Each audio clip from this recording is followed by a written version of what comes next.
At this time of year, expectation is nearly always overcome by exhaustion. Whether that expectation is Christmas dinner or lots of presents, or the coming of the Son of Man, and the pressure to do the right thing seems overwhelming.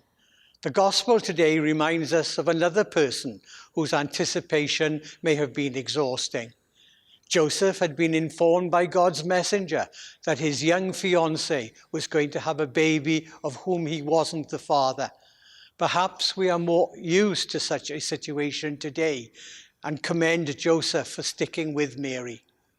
First-century Jews, however, thought otherwise, and quite apart from the moral issue, Joseph was faced with the practical matter of just how one hides this teenage pregnancy, which occurred after he became engaged to Mary. And if the messenger was right, the child had Yahweh, the God of Israel, as its father. Yet Joseph believed in a God who required a human response of obedience. And while we rush around creating Christmas and getting it all wrong, Joseph walked in faith, expecting God to get it right and ensure that the child born, while truly of God, was human. Humble Joseph calls us to that same faith and commitment. It's not too late for us to get Christmas right this year.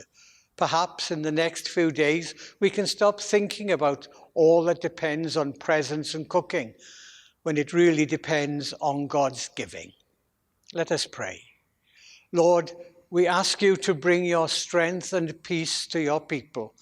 May your presence be felt by all who seek you in a powerful way this Advent season. Turn the hearts of mankind towards you so that the lost can find an unshakable peace that nothing else in this world can offer. Amen.